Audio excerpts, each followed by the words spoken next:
This is our taking off point is James 1:19 through 21. So I'll read that, and then we'll go and look at the passage in Proverbs. My dear brothers, take note of this. Everyone should be quick to listen, slow to speak, and slow to become angry. For man's anger does not bring about the righteousness or the righteous life that God desires.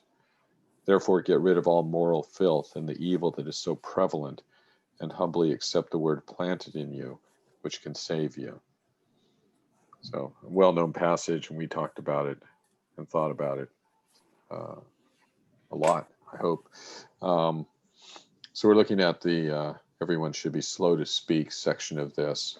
And the first passage we want to look at is Proverbs 21:23. And then after that, we'll look at Ecclesiastes chapter 5, probably verses 1 through 3 there. Who's got Proverbs 21:23? I have that. Those who guard their mouths and their tongues keep themselves from calamity. This is the NIV. NIV. Okay. Yeah, I'm also using NIV tonight. Same thing. So, does anybody have anything that's substantially different than what was read? Okay. So, what does that mean? Seems to be right on the surface with this one, right? Don't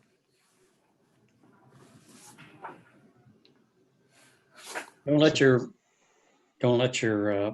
mouth get ahead of your brain. Yeah. Think about what you're going to say, right, before you say it. And if you don't, it'll be bad. If you don't, it'll be bad. That's right. Yeah, because your tongue will get you into trouble. So speaking without thinking will get you into trouble. And you'll be making promises you can't keep, and you'll be saying things that you'll regret. So slow to speak. That's what's being counseled there. Let's look at Ecclesiastes 5, verses. I have 2 and 3 on the outline, but probably we want to do more than that. Yeah, 1, 2, 3, 4, 5, 6. Let's see. Yeah, okay, 1 through 7. When you say Ecclesiastes, yeah, and so I'm going in to look for it, and I go, where in the heck is Ecclesiastes? And I went blank on it. So close and yet so far. Yeah, it's right there. You're right next to it, actually. If you were in a paper Bible, it'd be right next to because Ecclesiastes or Proverbs, Psalms, Proverbs, Ecclesiastes, Song of Solomon. So the way to remember where Ecclesiastes is you ask yourself, who's the author? And you answer, it's Solomon, mostly. And then you say, well, what else did Solomon write? Oh, Proverbs and Song of Solomon. Yeah. All right. Good. All right. Good study tool or memory tool. So that's why we met tonight, to study James, so I could pass on that thing to Dawn. So everything else is a bonus. Yeah, I've learned a lot of things today. Yeah, and we're just getting started, right, Don? Just getting started. All right, I'll read this one. So I have the NIV. Guard your steps when you go to the house of God. Go near to listen rather than to offer the sacrifice of fools, for they do not know that they do wrong. Do not be quick with your mouth. Do not be hasty in your heart to enter anything before God. God is in heaven, and you are on earth, so let your words be few. As a dream comes when there are many cares, so the speech of a fool when there are many words. When you make a vow to God, do not delay in fulfilling it. He has no pleasure in fools. Fulfill your vow. It is better not to vow than to make a vow and not fulfill it.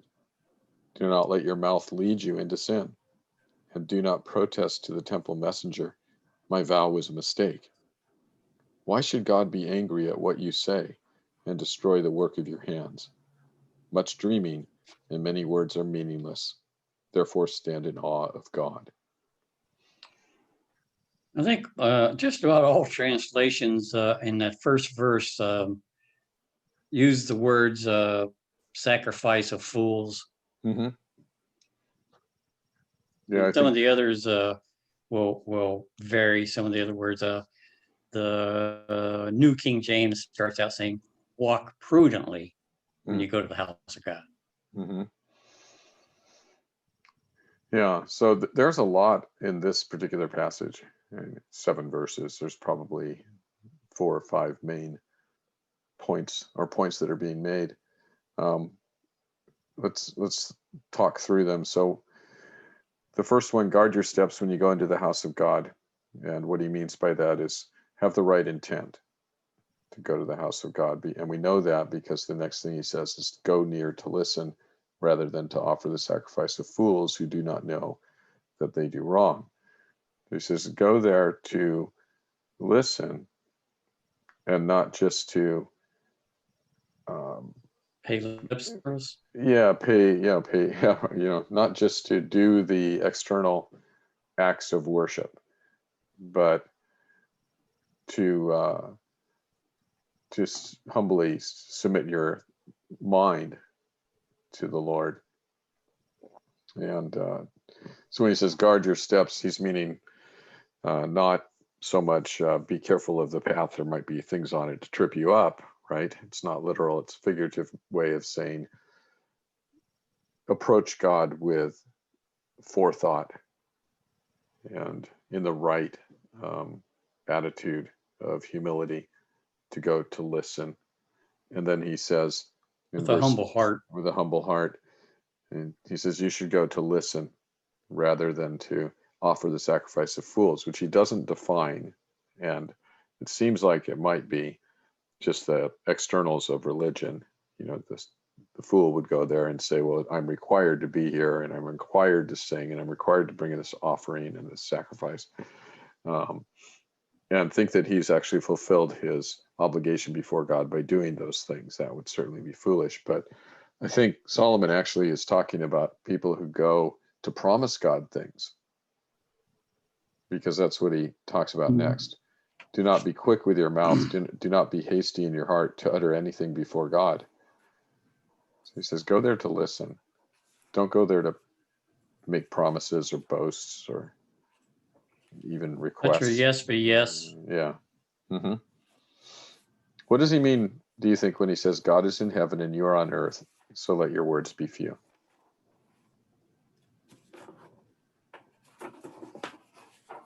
I think he means that it's prudent to remember that God is the one who is in charge of everything and you are not. Yeah.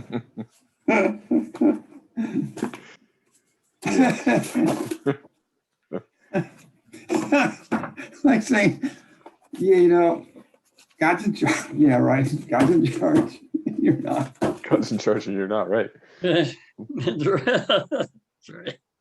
And they say if he's in heaven, there's nothing that you're going to teach God, or nothing you say will be enlightening to him. Yeah. Yes, and there's nothing actually that you can do for him that he needs. And so, the next thing in Ecclesiastes is going to talk about fulfill your vow. Don't make a vow in the first place, but if you do, you better fulfill it. So he says, don't go to the house of God to offer your services to God as if that's such a wonderful thing, as if God will be overjoyed with. Solomon says it's absolutely foolish to make promises to God who doesn't need the service and will hold you accountable for your words. And so, but the picture of the fool that I think is presented here is somebody who thinks higher of themselves than, they think lower of God and higher of themselves, and they think my service is valuable to God. God, I vow I will do this for you, right? and that somehow that will elevate me in God's thinking because I've made this vow, I made this promise. Whereas what Solomon says is actually that puts you in danger. don't do that. He says in verse 4, when you make a vow to God, do not delay in fulfilling it. Good advice. He has no pleasure in fools. Fulfill your vow. It's better not to vow than to make a vow and not fulfill it. Do not let your mouth lead you into sin. He spends a lot of time on this. Apparently, this is a problem. The tongue. The tongue, right?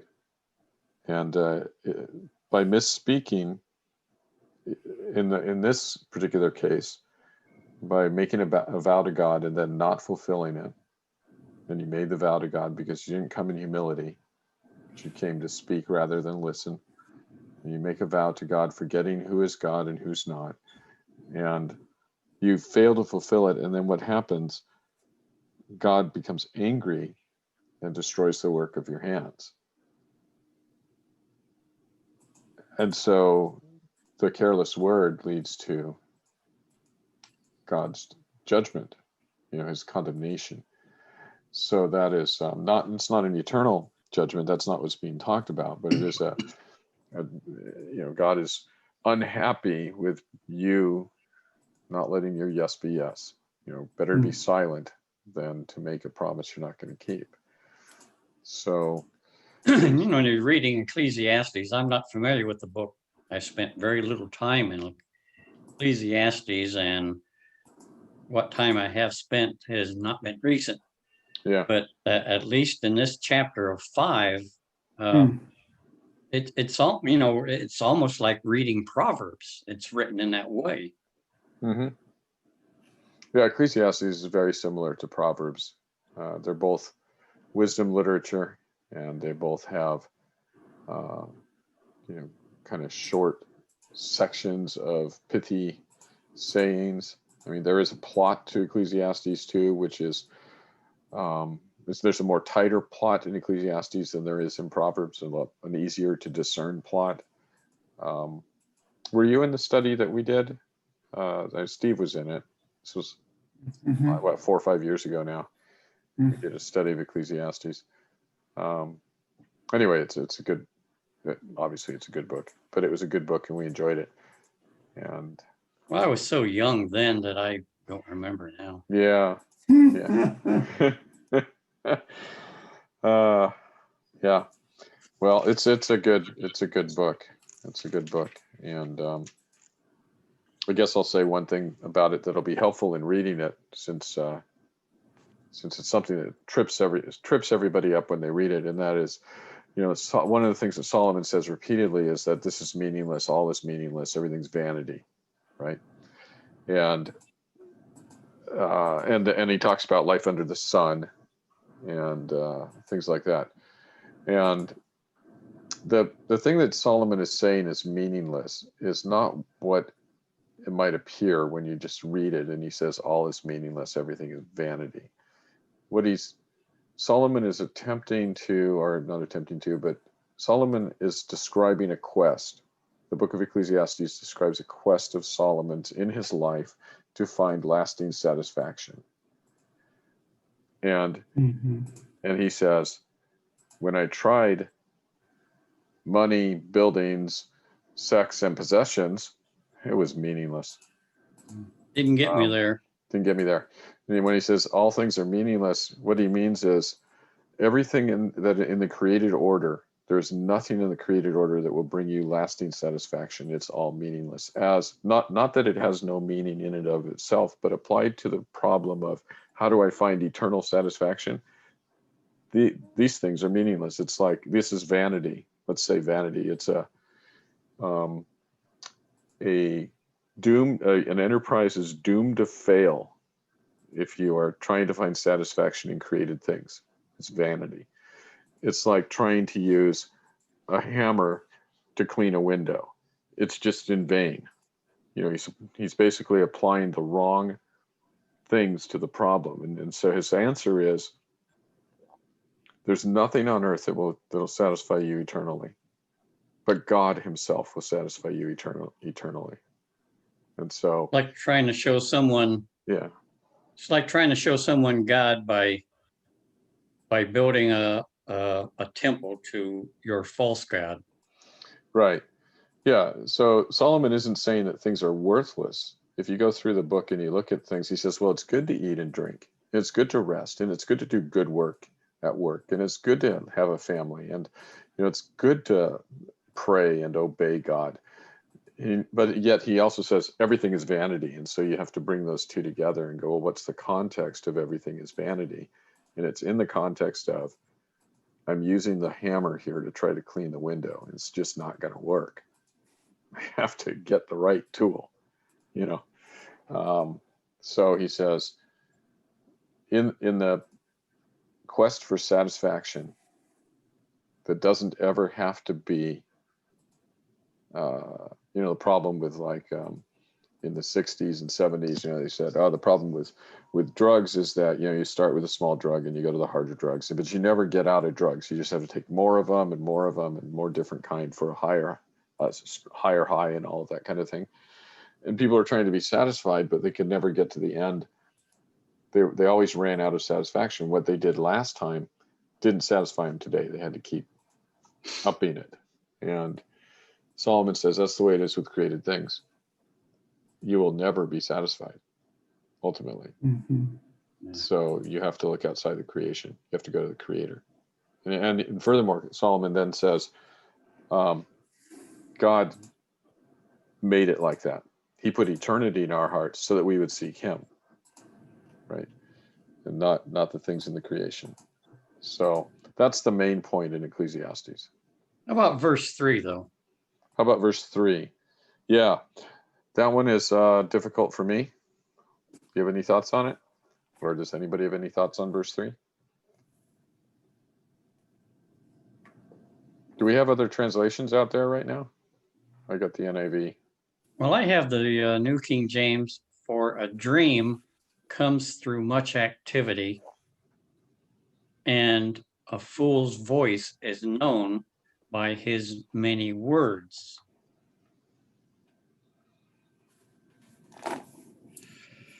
I think if that's expressing the thought of the text, that it's easier for me to understand what the thought of the text is. But it doesn't, because the NIV in the second line is different. So the speech of a fool, okay, as a dream comes when there are many cares, so the speech of a fool when there are many words, which is very different from what Don read. But I don't know it's an enigma to me. I don't know what that verse means. Mm-hmm. Well, don't you think it means, obviously the first part of it is true. As a dream comes when there are many cares, because, you're burdened with care and you start having all kinds of nightmares about it. Mm-hmm. Then so the speech of a fool comes when there are many words. In other words, if you keep talking long enough, you're going to end up being foolish. Mm. Yeah, because you're speaking so much, you become a fool, or you show that you are a fool. Yes. Well, surely someone must have a study Bible handy, or at least more handy than I do right now, to see what it would say about verse 3. Well, verse 3 in my study Bible, which is the Reformation Study Bible. Is it the Reformation one? Yeah, the Reformation Study Bible, same one you usually use. Yeah. Verse 3, the temptation must be avoided to make numerous and even rash promises in times of trouble. So what that adds to what we've already said is that the person making the vow that I'll do X, Y, or Z is making that vow because they are experiencing difficulty. God, if you'll deliver me from X, Y, and Z, I will do A, B, C. Something like that. The ESV doesn't even have a comment for 5:2. I thought that Chuck was going to say that same thing, actually. I was going to say that it picks up it's at silent. It picks up at 5:4. The Thomas Chain Reference Bible has a reference to Ecclesiastes 10:13.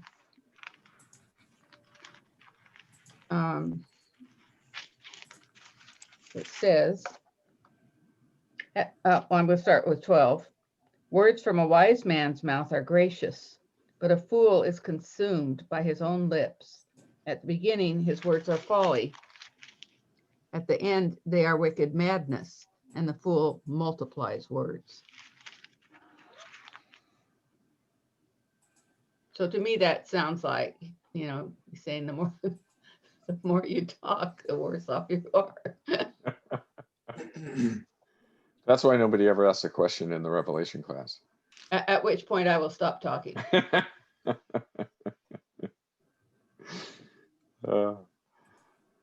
Yeah. Actually, last week, Chuck said he felt sort of weird talking about this topic of not talking. How good it is to not talk. Says, be careful. I never don't- learn. Don't be a teacher. Stop talking. That's what it says. Not this passage, but the one we read last week. Yeah. Yeah. So, some good stuff there. So, slow to speak. Be humble before God. Come to learn. Come to listen. Don't make promises. Don't try to bargain with God. That doesn't work either. Although I know Mike Kennan would disagree about that. He was very fond of Abraham bargaining with God about Sodom and Gomorrah. It's one of his favorite stories. He thought it was a good example set. good. That's a good model. Yeah. Mhm. Well, let's move into the slow to anger. Everyone should be slow to anger. Nehemiah 9:17 is the passage I've got there.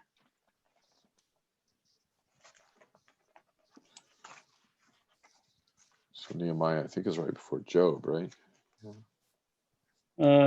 Yeah, Nehemiah, Esther, and then Job. Nehemiah, Esther, and Job. Yes, And of course, you already knew it's right after Ezra. I did know that. Yeah. When I recited it in my head, I forgot Esther. So A lot of people forget Esther. Esther is a very entertaining book. Nehemiah 9:17. Oh yeah, you know that guy. I don't know if you've seen the movie based on Esther, it's called One Night with the King. I have seen that. The guy that played Haggai, the eunuch, Hey, the eunuch. Yeah. the, Okay. the big guy. Yeah. Don't remember. Tiny Lister is an actor's name.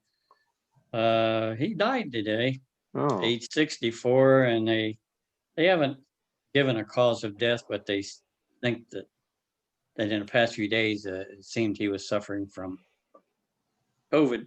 Oh no. Oh, So verse 16, we'll pick it up in the middle of Nehemiah's prayers, confessing the sins of the Israelites. But they, our forefathers, became arrogant and stiff-necked and did not obey your commands. They refused to listen and failed to remember the miracles you performed among them. They became stiff-necked and in their rebellion appointed a leader in order to return to their slavery. But you are a forgiving God, gracious and compassionate, slow to anger and abounding in love. Therefore you did not desert them, even when they cast for themselves an image of a calf and said, "This is your God who brought you up out of Egypt," or when they committed awful blasphemies. So, being slow to anger, being long-suffering is a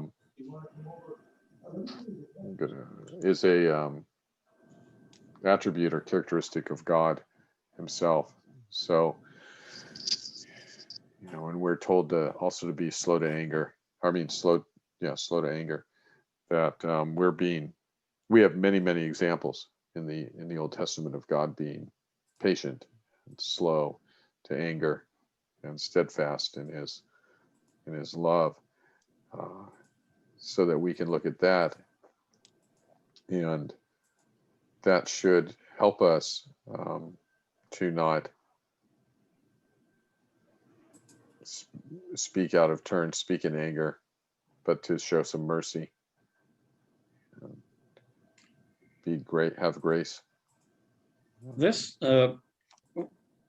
what is the time setting of this?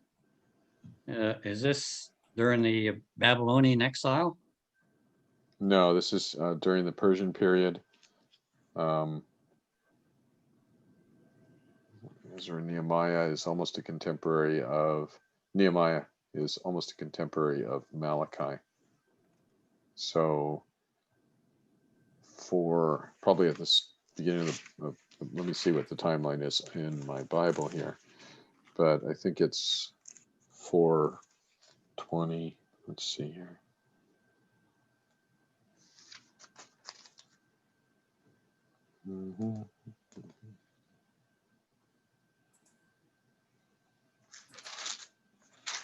I'm surprised. My says I should go look at the introduction to Ezra. Yeah, the introduction to Ezra has a lot about the time. 430 to 400 BC is probably where the events are taking place. So that would be the Mine same. says 446. 446. So this would be after they have been released from back to Judah. Right. Yeah. So they were released in at 538, and after that you would have Haggai, Zechariah. They were around 520. Temple was completed around 515 or 516. Then you would have Esther about 460, and then Ezra and Nehemiah, and then Malachi.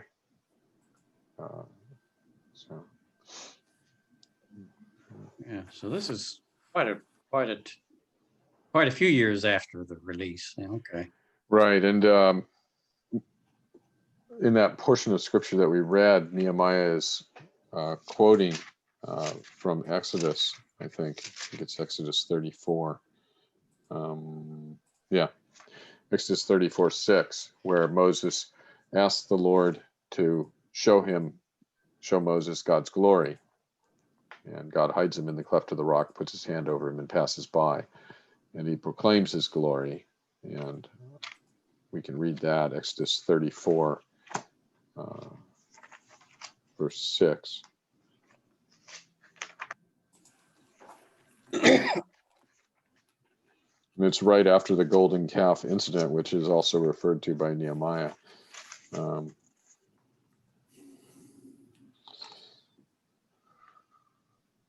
So Moses has the two tablets.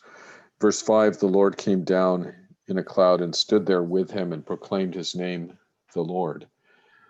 And he passed in front of Moses, proclaiming, the Lord, the compassionate and gracious God, slow to anger, abounding in love and faithfulness, maintaining love to thousands, and forgiving wickedness, rebellion, and sin. That he does not leave the guilty unpunished. He punishes the children and their children for the sin of the fathers to the third and the fourth generation. And Moses bowed to the ground at once and worshipped.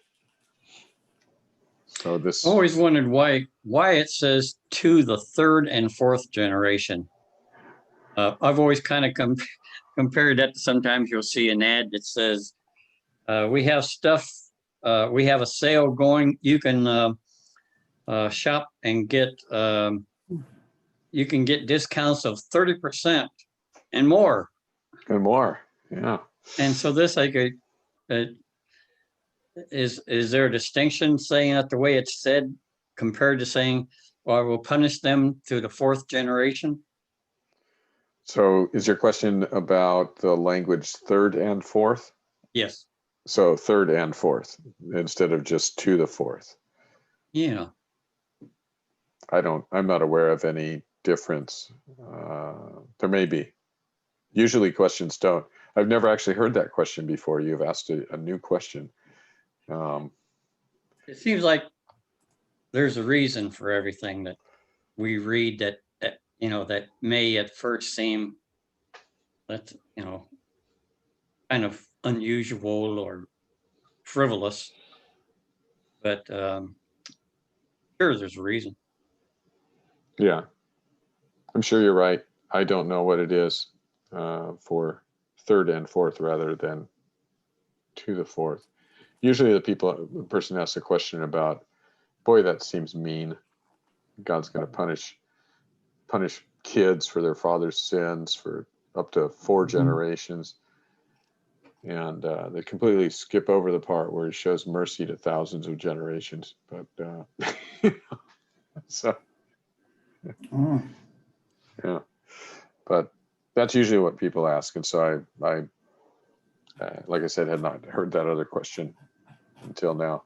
So even in the commentary, they try to address the other question. Commentaries often have kind of an apologetic bent. Somebody said this bad thing about the Bible, and so now I'm going to address it. Yeah. But so going here, this is God's self-identification. He's describing himself. It's interesting. It says he proclaimed his name in verse 5. He proclaimed his name, the Lord. And I think that doesn't just apply to the word Lord. He says it twice, the Lord, compassionate God, the gracious God, etc. And he gives all of these descriptions of long-suffering, slow to anger, merciful, but also punishing sin. And so he's just and holy. But I think when it says he proclaimed his name, the Lord, that this is the description that God gives of himself is the proclamation of the name. In fact, so it's kind of like he expounded the name, the Lord. So more than just those 2 words. Yeah, more than just those 2 words. That when people when we say the Lord, and when the Israelites say the Lord, or when we read in the Bible, the Lord said this, the Lord did that, the Lord promised this. It's like we're not just talking about God with no character, God with no description. It is, who is the person, who is the God who's promised this? Well, this is the God. He's gracious, slow to anger, abounding in love. That's the God who is speaking. And so, this is the God with whom we have to do, right? This is the God who has called us into fellowship with him. And so this description, this self-description, it's interesting. Moses says, show me your glory. And God says, I'll describe myself to you. That's such a great answer. So he says to Moses, nobody can see me and live, but let me tell you who I am. And so when I read the Bible and I read the Lord said this and that, I try to think about this passage. I mean, what a great thing Moses asked him, and what a blessing it is that it's in the Bible, that God arranged it that he would reveal this to us, this particular passage, because he says, how would I describe myself? Let me tell you. This is a great passage. So the reason we're here is because slow to anger is part of God's character. And so when James says to people, be slow to anger, he is making the same point that he did earlier about God is like this. So you should be like God. He made that point earlier with God is not wavering like a shifting shadow. He doesn't change.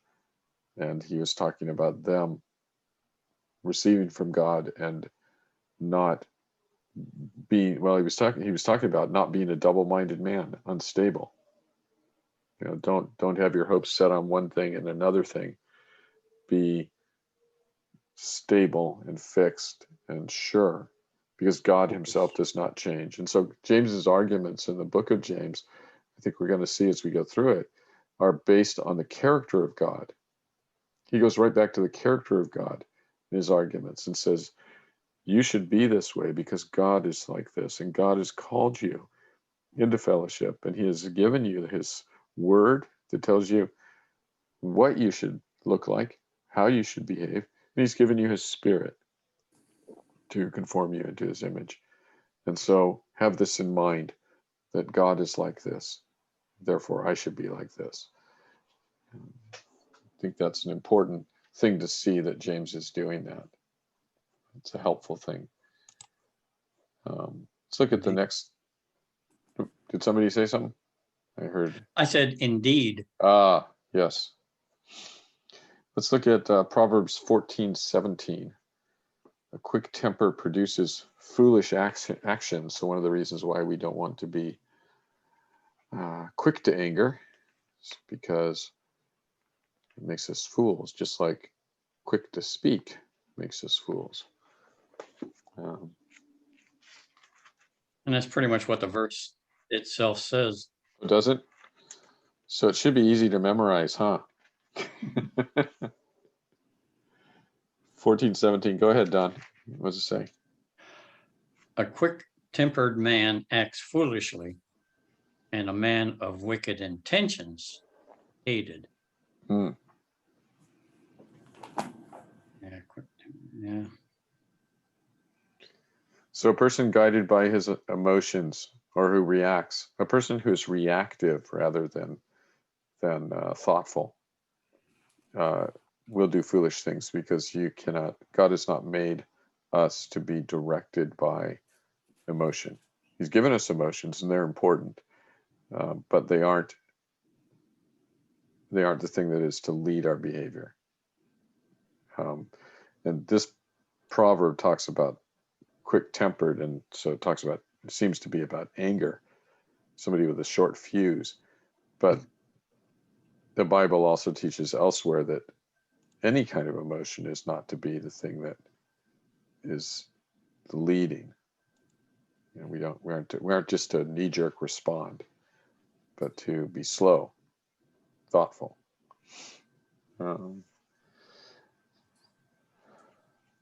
Again, a lesson that, I didn't learn till probably still haven't learned it 100%, but it kind of reminds me of when people say to follow your heart. But Yeah. I think you had taught me that, Dad, that's not really good advice, because the heart is deceitful and sinful and will lead you the wrong way. Yeah, absolutely. Yeah. Dangerous to follow your heart, your emotions, even your own thoughts. There's something wrong with all of them, right? I mean, that's the biblical doctrine of sin, is that it's pervasive. And I remember one time you told me that when I say, I feel like, that it sounds like I'm leading with emotions. And I try not to say that, Oh, because good. then I'm like, oh, because then it reminds me that it probably doesn't come off correctly. Right. Good. Wow. It's every once in a while somebody does something because of something I say. Hopefully I say the right things. That's good. I think you were going to say something, Don. It looked like No. you okay. So let's look at Ecclesiastes, back in Ecclesiastes chapter 7, verses 8 and 9. This is a great proverb. The end of a matter is better than its beginning, and patience is better than pride. Do not be quickly provoked in your spirit, for anger resides in the lap of fools. So this is NIV. I would like to hear ESV if somebody has that. It's just almost identical, except it's switched around. Because it starts off, verse 8, it says, better is the end of a thing than its beginning. And the patient in spirit is better than the proud in spirit. That's verse 8. And then verse 9, be not quick in your spirit to become angry, or anger lodges in the bosom of fools. Okay. Yeah, I think it's, like you said, a couple of words or a couple of phrases are put in a different order, but it's the same. Same, yeah. It's the same. the end of the matter is better than its beginning. I think that's really good. Just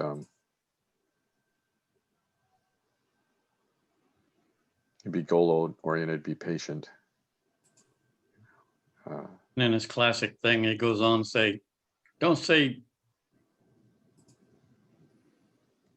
basically, don't say, oh, I long for the good old days. Verse 10. Verse 10, for it's not wise to ask such questions, right? Why were the good old days better than these? Or why were the old days better than these? It's not wise to ask that. Verse 9, though, but do not be quickly provoked in your spirit, for anger resides in the lap of fools. Always is thought-provoking to me, when I look at the Proverbs and at Proverbs that are formed like this one, that anger resides or lodges in the lap of fools. And because the way we might say it would be the opposite. We see that person's a fool because he gets angry quickly. But this one, the proverb says that the fool isn't being shown to be a fool because he's angry, but because he's an angry person in his heart, because he has this anger already, that he will behave like a fool. And so it's counseling against, don't let bitterness, don't let anger, don't let and out of that anger, right, that if you have it lodged in your bosom, as the ESV says, then this will, out of the fullness of the heart, a person will speak. If the person is angry and bitter and resentful and all of that, they will quickly speak into situations, and they'll speak angry words, and they will be foolish. But they would have already been foolish because they would have been foolish to allow the anger to actually take root there. So, which is one of the implications of the way that the proverb is set up, I think, is that it's saying, look what's on the inside. It's what on the inside, this is on the inside because the person is a fool. So does anybody else see that, or was it just me? Maybe habitually a fool, because it says, anger rests in the lap of fools, which sounds like it's sort of there constantly, right in your lap. Yeah. And people that, we've all seen examples, and we've known people, and maybe even we have at certain times in our life, had some wrong or perceived wrong, some injustice done against us, and we nursed the anger, kept returning to it, kept using it as justification. And you see it a lot in the continual rioting over the COVID restrictions and things like that. And it's like, okay, yeah, you felt restricted, but the more they dwell on it, they don't get any better, right? They just get more angry. And the proverb says that's because they're fools. They're just not. It's not that it's not that they don't have some legitimate reason. Maybe they do. That's not the issue. The issue is the person who motivates himself out of anger, or the idea that they've been slighted or something like that, will necessarily produce foolish words and foolish behavior, because because you're being motivated, like the other proverb said, you're being motivated by a temperament. You're ticked off. Yeah. So, and it happens a lot in divorces. In divorces, you get at least, well, not all the time, but you get parties, maybe one or two, both of them, that are, you wronged me, and they just work themselves up to be so angry, and they nurse that for years. And that's, it's not mature, it's not godly, and It escalates. It escalates. And it's just, and they like it escalated.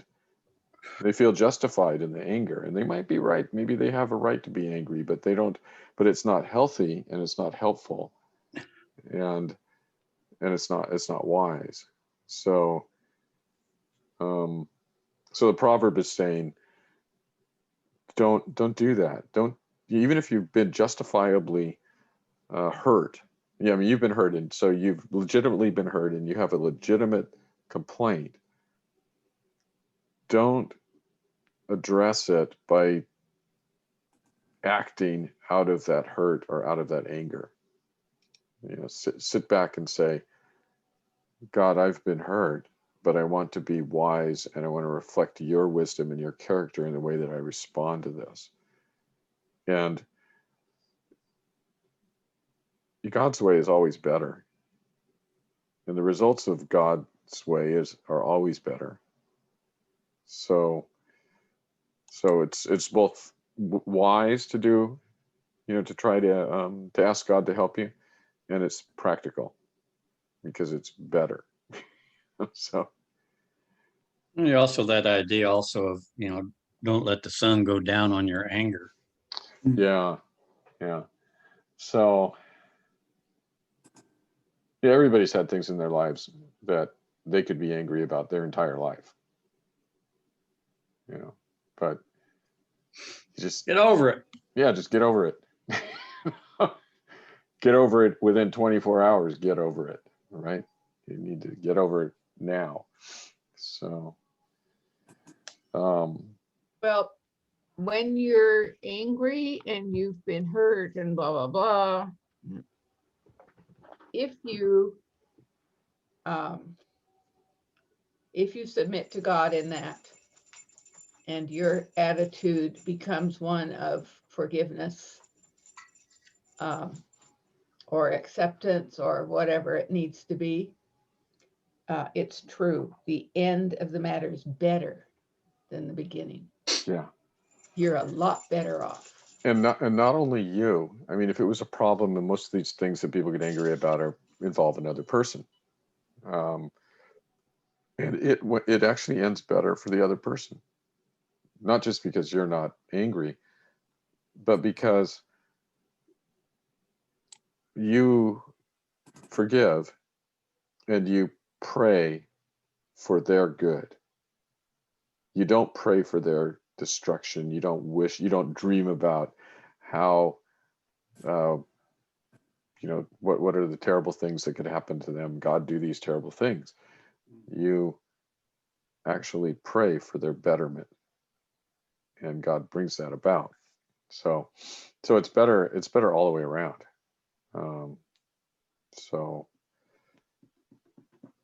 So can I tell a little story that's a little bit amusing?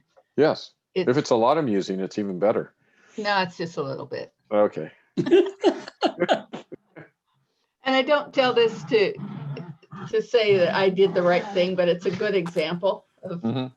So about a year ago, I guess, well, it had been the summertime because I had the front door open so the dogs could go in and out on the deck. And so I have these two little dogs, and little dogs bark.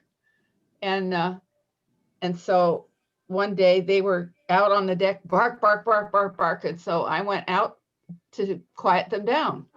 And I discovered that this couple who I didn't know had walked past the house with their two little dogs up the street. And the woman had kept going. She knew what was going to happen. And the man had stopped in my driveway, and he's standing in my driveway staring down my dogs. He's there with his dog, and my dogs are barking. Well, it's pretty normal, right? Yeah. And he says, "Can't you keep those dogs quiet?" And I said, "Well, I try." And he said, "I can hear them clear up the street." Now, mind you, there's lots of other little dogs in the neighborhood, so I don't know how he knew it was mine he heard, but I can keep, and I said, well, I do the best I can. And he says, well, that's just ignorant. And then he walked off. And of course, my first reaction was hurt. Yeah. And then I was angry. And then I thought about it and I prayed about it because I didn't want to stay angry with him. And I didn't say anything to him. I didn't say, well, why are you staying in my driveway? Which I'm glad I didn't. But so I got to thinking about what he said. And I thought, well, I am ignorant. I am ignorant of the fact that my dog's barking was bothering somebody up the street. And so I'm going to do something about that. So I got them bark collars, which they have learned to, they're very funny, but anyway, the one who barks the most will bark, and then the collar will buzz, and he will then quiet his bark just enough so that the collar won't go up. Oh, really? He still vocalizes. But anyway, the funny part was that a couple of days later, after they got their bark collars, I had them outside for their walk, and this woman who lives up the street came down the street, and she's a friend, and she goes for a walk every single day, and she saw that they had bark collars on, and she says, what's that for? And I said, oh, well, this guy up the street, he blah, blah, blah. Yeah. And she says, well, I miss hearing them bark at me when I go by. And I just thought, that was just, it was funny. I mean, it didn't make me decide that I could take the collars off because I still think they needed them. You can hear them in the background. They're playing right now, killing each other. But the end of the matter was better. Yes. Than the beginning. And absolutely. It was just kind of amusing. I would have went for this dog gets collars Monday, Wednesday, Friday, and the other dog gets Tuesday, Thursday, Saturday, and Sunday they don't get collars.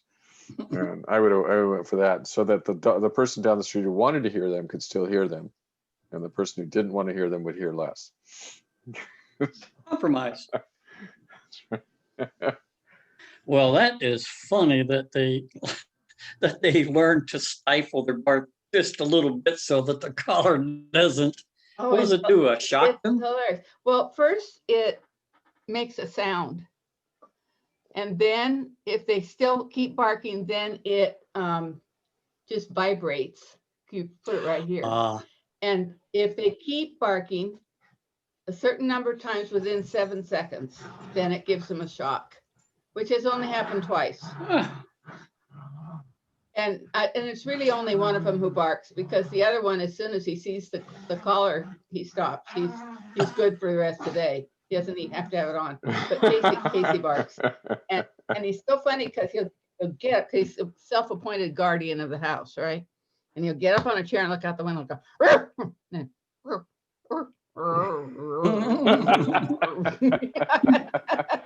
Oh boy. Yeah. Well, that was a good story. Thank you. Yeah. Well, we've got just a couple more passages for tonight, I think. Let's look at Proverbs 14. We'll be in Proverbs for the next 3 passages. Proverbs 14:29.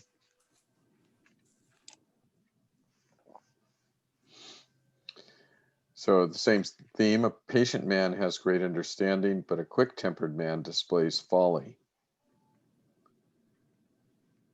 So what does the patient man understand?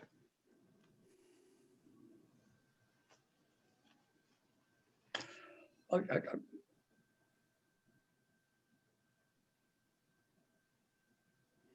he probably understands that his anger is not going to help. Yeah, that's probably it. A patient man, by that description, a patient man is the person who's who's slow to anger, slow to speak, and so they have learned that the Lord calls us to be slow to anger and slow to speak, and so they have learned to do that, and they've been given gift of patience here. And I think you're right, Steve, that they understand that coming back with anger is only going to make things worse. It's not going to improve the situation. Better to not say anything than to say a word in anger. So good there. And then let's look at Proverbs 15:18. A hot-tempered man stirs up dissension, but a patient man calms a quarrel.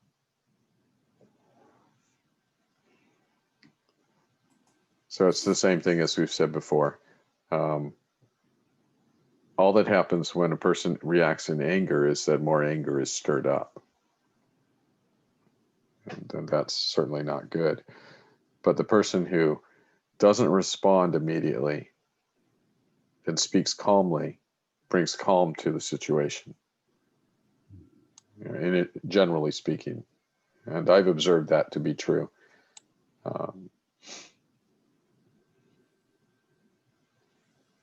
Yeah. Yeah, indeed.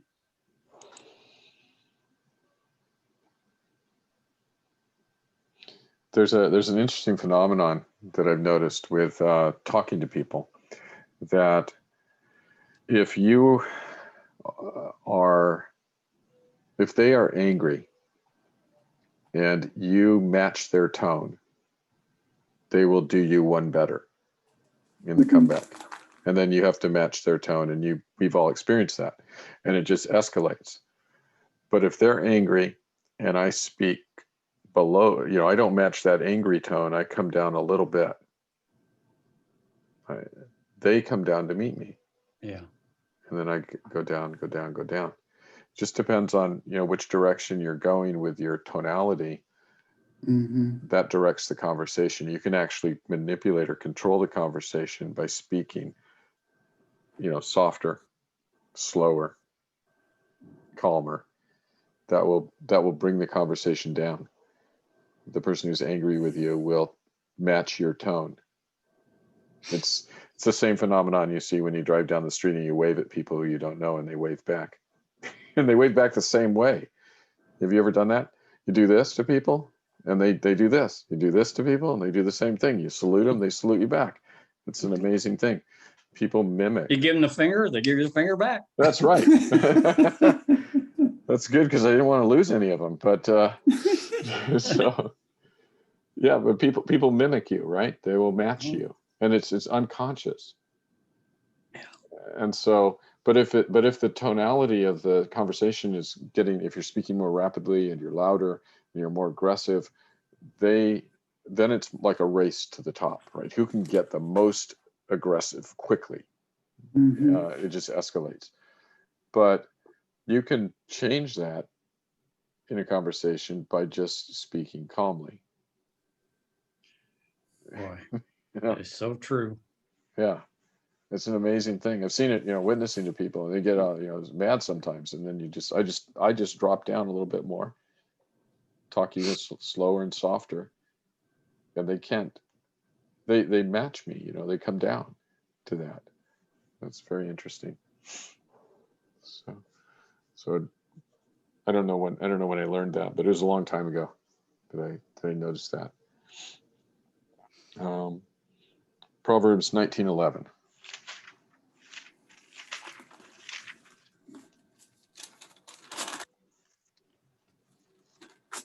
I have to turn 3 pages. I know, sorry about that. There was probably other passages about speaking that we could have looked at, but a hot-tempered man must pay the penalty. If you rescue him, you will have to do it again. 1911? 1911? Oh, I was reading 1919. That's pretty funny. 1919 is good. Let's look at 1919 and then come back to 1911. So 1919, a hot-tempered man must pay the penalty. Be slow to anger, right? If you rescue him, you will have to do it again. What do you think that means?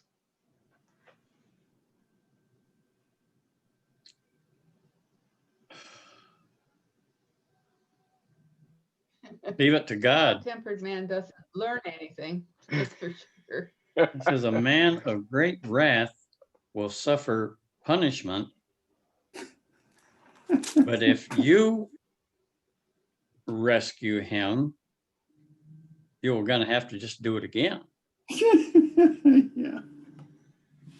So, Mom, you He's said not gonna learn. he doesn't learn anything, right? He doesn't learn. anything.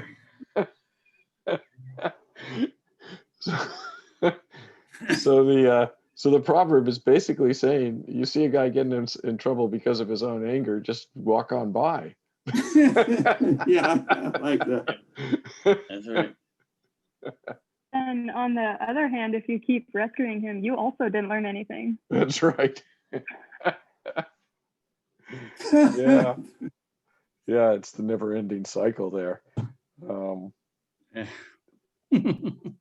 So the hot-tempered man gets himself into trouble. And eventually, I think they probably learn that their anger is getting them into trouble eventually. But if you cut short that and he doesn't get into trouble, all he feels is frustration because you didn't let him, present this great oration of anger that was his right to present. And so yeah. So you got to let him be angry and let him get in trouble because it's the only way he's going to learn. So a happy accident. What do they call it? Serendipitous, right? There's another word I haven't used before. Yeah. Serendipity. Yeah. Robert Schuller. Oh no. Let's look at verse 11. A man's wisdom gives him patience. It is to his glory to overlook an offense.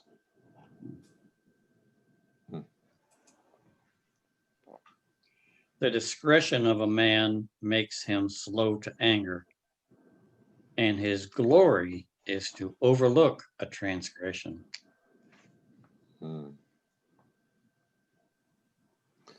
So what does that mean?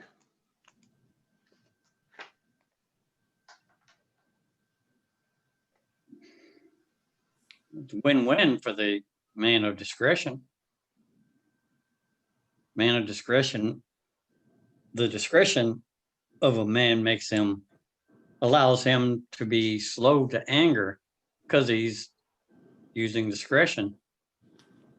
And it's so it follows that it is that he can overlook transgression, and that is another benefit of the discretion. Yeah, I think His about glory is to overlook a transgression. Yeah. That means people see that his overlooking they see him overlooking the transgression, and they think that's a good thing. It's commendable. And I think about when we, if you were like me when you were a teenager, you were offended by things, and you had this really high, the feeling of justice, is very strong in teenagers. As a this is just, this is not fair, this is fair. And some of my friends would or some people that I had experience with, particularly at the public school, would be offended at every little slight, and they would treat them as something that they had to react against or respond to with force, with power, in their anger. And it turned out that the people who were really, and you would look at them and think, that doesn't work out really well. I mean, you're just like you're in fights all the time. And it was much better to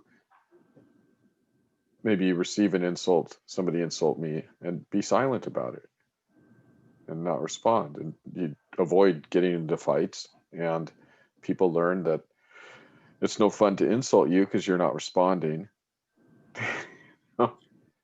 It's a difficult thing to do, but yeah, it was an effective strategy, because I had kids who, there were bullies at school, and I was a target of the bullies. Not the only target, but one of the targets. And I practiced I read through the Proverbs when I was in high school and practiced some of this as best I could. And basically it was to receive insults or provoking speech or even shoves and the stealing, taking of things that I had, knocking the books out of my hands, stuff like that, to not retaliate, to not respond, to just pick them up and to smile and, say a nice thing and go on. And so anyway, the knocking down of books out of my hands and the, slapping me and things like that went on maybe 3 or 4 encounters with these same guys, but they gave up. They said it's no fun. They told me, they said it's no fun. Yeah, no fun. I remember one time I went to school and it was wear a hat day. We had to wear hats, and I had a hat that was Dad's hat. One of my dad's hats. I don't Fedora? remember. I don't remember what it was. I don't think it was that one. I think he didn't have that hat until later. But anyway, I was wearing it, and one of the 2 bullies took the hat off of my head, and was doing the thing where you want it. I got this hat. I know it's important to you, and he throws it over my head to his friend, and they're trying to make me be the monkey in the middle. And I said, it's a hat, whatever. You can have it. You like it? Yeah. Yours. You want it? Yeah, you can have it. And I of course didn't want them to take it, but I didn't want to let them know that I didn't want them to take it. I just said, you can have it. And after about 30 seconds, he tossed it on the ground and said, "This is no fun," and walked off. You're no fun at all. Yeah. It's like, well, okay, so this is how you deal with people who are angry or who are bullying you or trying to provoke you. You just don't notice. You just don't notice that that's what they're doing. That's what you should do, is you just go, yeah, okay. So that turned out, the end of that matter was better than the beginning. The beginning was pretty bad. And the end was great. They left me alone. They were nice to me actually the rest of the semester. So that was. So wear a hat day, huh? Wear a hat day. Hat day. I don't remember if it was wear a hat day, but it's like, I think it was wear a hat to school day. That was probably the name. But yeah. So, we all learn these lessons. We've all had similar experiences, and we all learn these things. But it turns out that if you let your emotions get the best of you, then you will be dragged all over the place and tromped on, because you've acted foolishly and put yourself into a bad situation, and you made a bad situation worse by provoking. So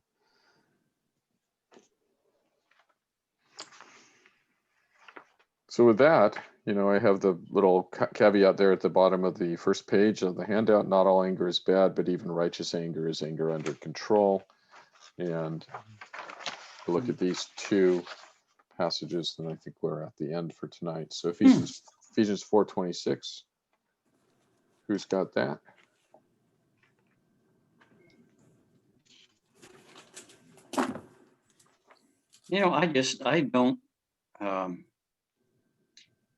I don't remember bullying being an issue when I was in school. And I hear people, tell these stories of them being bullied, and I go, what is that? What is that about? Yeah, well, I wasn't bullied as bad as many of the kids in my school, but I think a lot of that, I think a reason for that was I didn't respond the same way the other kids did. So you didn't feed it. Yeah. What the bully wants is he wants a terrified kid in front of him, who will do anything to not be made the target of abuse. And so they're trying to get you into that servile position. And they also want an audience, they want people around them who will laugh at them bullying you or laugh at you being bullied. But you can deny them both of those things easily, right? By just but just not being fazed. So So many layers, On the other hand, I think most of the time, the bully doesn't want to provoke you into getting up in his face.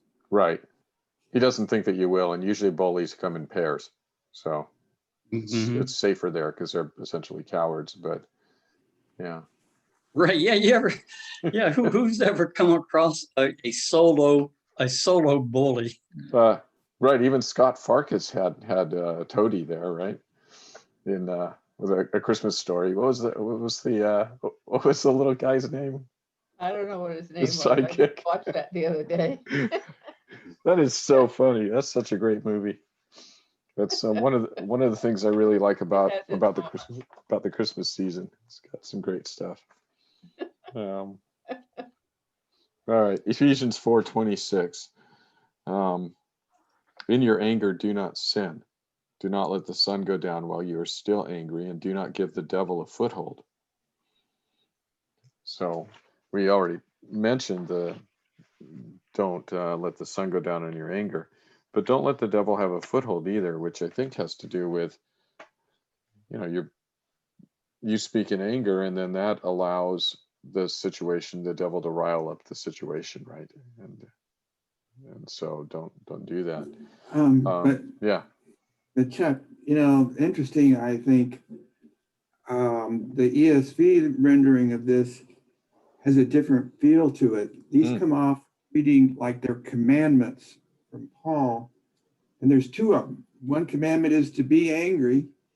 Another part of the commandment says, and do not sin. Right. It doesn't say, but do not sin. It says, be angry and do not sin. Oh, yeah, but it doesn't say but, does it? No, it says, it's two things you got to be angry and you got to not sin. Right. It would seem to be more logical if it said, be angry, but do not sin. Yeah. But, and maybe that's what it means, but it don't say that. Yeah. So I think the NIV captures it, right? It says, in your anger, don't sin.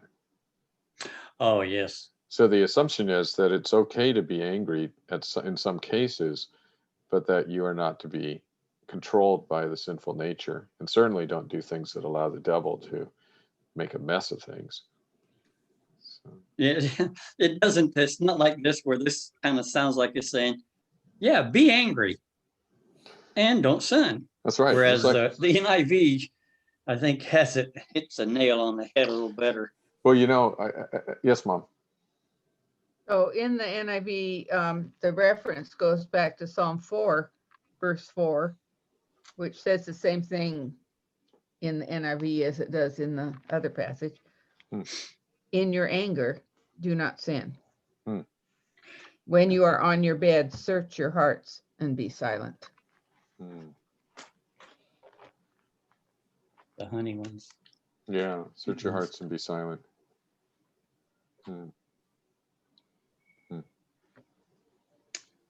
So I was going to say that the reason I know that the ESV, that translation, is there a period, Steve? Does it say be angry, period? No. And then King James doesn't either. The note for verse 26 basically is saying, not all anger is sin. Right.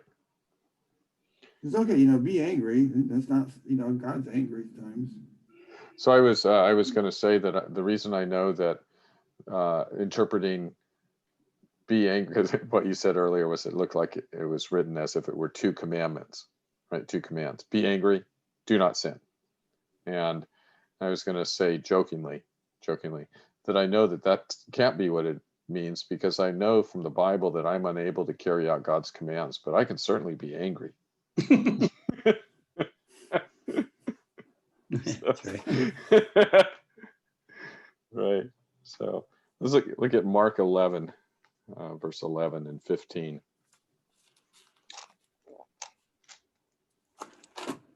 That's New Testament. It is New Testament, just like Ephesians. Oh yeah, that's right. It's hard to tell when you're looking online what testament you're in. You have to remember. 11:11. Jesus entered Jerusalem and went to the temple. He looked around at everything, but since it was already late, he went out to Bethany with the 12. So that's only important for this as it relates to what happens next. So the next day, verse 12, as they were leaving Bethany, Jesus was hungry. Seeing in the distance a fig tree and leaf, he went to find out if it had any fruit. And when he reached it, he found nothing but leaves, because it was not the season for figs. Then he said to the tree, "May no one ever eat fruit from you again." And his disciples heard him say it. Mm. On reaching Jerusalem, Jesus entered the temple area and began driving out those who were buying and selling there. He overturned the tables of the money changers and the benches of those selling doves, and would not allow anyone to carry merchandise through the temple courts. As he taught them, he said, "Is it not written, 'My house will be called a house of prayer for all nations,' but you have made it a den of robbers." Now, when I see this portrayed in movies, and when I've heard it preached, Jesus is the angry young rebel here who's throwing tables down the stairs and kicking sheep out, and he's chasing money Swinging a changers rope or around with something. a whip, and he's out of his mind, right? He's crazy. He's mad. But verse 11 indicates that's not the case.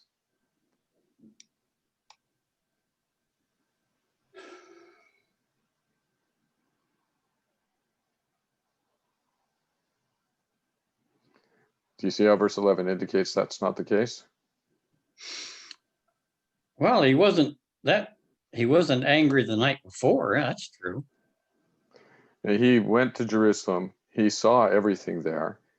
That would include he's in the temple. It says in verse 11, he went to Jerusalem and the temple, and he saw everything, looked around at everything. This would obviously include the money changers. Mm-hmm. But since it was already late, he went out to Bethany with the 12. His purpose in coming back to Jerusalem is to teach people. Right? He comes back into Jerusalem and then he teaches them. Now that there's more people there. Right, now that there's more people there and it's daytime and all the stalls are open for business and everything. My assumption then is that the night before, when he was there, some of the stalls, or maybe all of them, were already closed. And so he goes back the next day. And this is not 24 hours of his anger building up. It is, this is bad and it needs to be addressed in a public way. He's not demonstrating anger when he drives the money changers out and turns their tables over. He's demonstrating his authority. Right. Yes, absolutely. And it's an acted lesson that they don't belong there, that this is a place of prayer for all nations, and they're turning it into a marketplace, and they're excluding people, and they're perverting the worship. And so Jesus has a right to be angry, and sometimes it's portrayed as if this is some kind of knee-jerk reaction, that Jesus gets angry on the spot. He goes there and it's like, but of course he's offended by it, but that's why it's a teaching thing that must be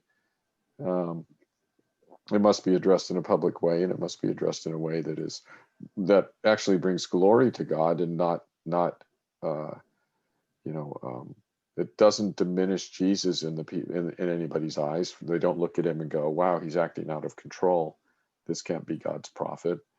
Yeah. Go ahead, Steve. Isn't there also something here about Jesus spending some time weaving together a whip?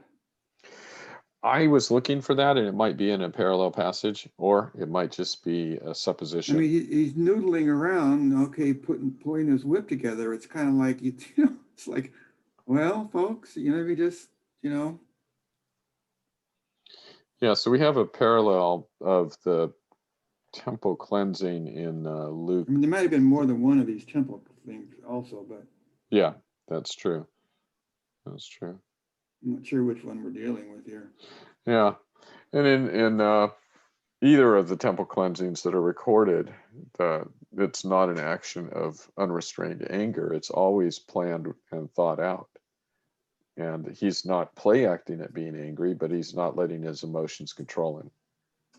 So this is an example of where you could look and say, yes, the Lord is right to be angry, but his anger is such that he's not sinning. He's not reacting in anger. I have another comment. Yeah. I was recalling something that Gentry said in his work through Matthew.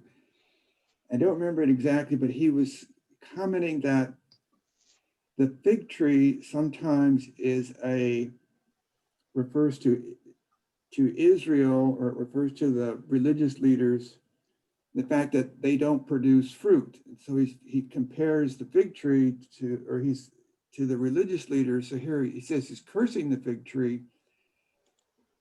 It's the indirect way of actually referring to the religious leaders. Are you with me on this at all? I am. I think that's So it's plausible. interesting to see that it's sandwiched in the middle of this thing. He enters Jerusalem, he sees a problem, then he basically talks about this story of the fig tree, which is really a slam against the religious leaders, cursing them. And then Because he neither one are proceeds to- producing any fruit. Is that what you mean? Yeah, they were not, doing what they Right. were supposed to do. Right. And then he kind Hey, of takes Jane. apart this temple. It is interesting, the placement there, because the withering of the fig tree, we didn't continue to read the passage, but you can see in your Bibles, it's the very next thing the disciples see the next day on the way back, that the tree is withered. So the incident with the fig tree becomes an inclusio, then around, and I think that's what you're saying, Steve, around the cleansing of the temple. Go ahead, Mom. Okay, so I know where you get the idea of, or where the idea of the whip comes from. That's in the Gospel of John. So So if you look at John 2, verse 13, when it was almost time for the Jewish Passover, and this also passage, I think, also gives the impression that he was acting out of anger. Jesus went up to Jerusalem. In the temple courts, he found men selling cattle, sheep, and doves, and others sitting at tables exchanging money. So he made a whip out of cords and drove all from the temple area, both sheep and cattle. He scattered the coins of the money changers and overturned their tables. To those who sold doves, he said, "Get these out of here!" Exclamation point. "How dare you turn my father's house into a market!" Exclamation point. If we did that with a whip and said things with that much passion, we'd be doing it out of anger. Yeah, and I actually don't question or dispute whether Jesus was in anger. I think he was angry, but I think his anger was under control, which is Okay. that would be, I think, the main difference between. Can we call that righteous anger? Yeah, that would be then he is not Yes. controlled by his anger. Okay. He is angry legitimately, and his anger is a tool to communicate the displeasure of God about this situation. And I think, like what you mentioned, Steve, there's more than one cleansing. This one at John takes place at the beginning of his ministry, and the one in Mark takes place at the end of his ministry. And so his ministry is bracketed by the cleansing of the temple. So you have a couple of inclusios, right, going on. His entire ministry is bracketed by the cleansings of the temple. And then the cleansing in Mark is bracketed by the cursing of the fig tree. And I think the one in Mark is conveying to the reader or the hearer that the cleansing of the temple, meaning the driving out, is going to be more complete than just a minor renovation. that because there is no fruit being produced, because the people or the religious leaders, however the fig tree is interpreted, are under the curse of God for their obstinate not listening to the messenger, that the temple itself will become clean and pure through a complete removal of that, of the leadership. It'll be a new thing. And I think that you get there looking at the inclusio and also looking at what happens afterwards in the gospel, where Jesus actually says to them that their temple is left to them desolate. And so good stuff. So Jesus acts in an anger. He acts in anger, I think, there, especially the John passage brings that out. But he doesn't sin. And I think the best way that we can say that is he's not controlled. Like I said before, he's not controlled by his anger. He's acting in accordance with the Spirit. His anger is under control. He's submitted to the Spirit. And everything he says, he meant to say. That he didn't just blurt it out because he's angry. And he meant to say it the way he said it. And it was for not only for the driving out of the money changers, but there's a couple of different levels of teaching going on, right? There's the driving out of the money changers. There is the acted parable, or the prophetic action that he's performing there, of the cleansing of the temple ultimately. And there's an audience there that is listening to the recognized, all the people shouted when he came into Jerusalem a little bit later, Hosanna the King, right? They recognize him as the prophet, and he is instructing them that God's house is being desecrated by the people, by this behavior, which is being allowed and encouraged by the leadership. And so, yeah. Is he also demonstrating the end of the sacrifices?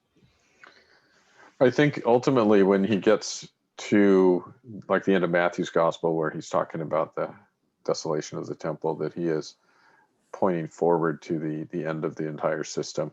Yeah, I think that's. Well, I meant by the fact that he's driving out the sacrificial animals. Yeah, I think that may be An element of it. Yeah, I can't think of why it wouldn't be, but I haven't thought about it enough to arrive at that conclusion. But I think that that's a good observation. But yeah, so we went a little bit afield of James there. The point we were looking at was not all anger is bad, but even righteous anger is anger under control. And we got there after talking about be slow to anger and slow to speak, and that those are characteristics of God, and that James wants his readers to know that their characters are to be conformed to the character of God. And so he talks about things in such a way that the hearers are brought back to the character of God by the phrases that James uses and the examples. So that's an important point for us too, that as we get to know God more, we see a model of the character that God wants us to have, the character of Christ. So we pray for that God would conform us to that. And we pray that we would be made aware of anything that doesn't fit and needs to be rooted out and denied in ourselves and corrected. So I think that's everything I had for tonight. Final thoughts or anything?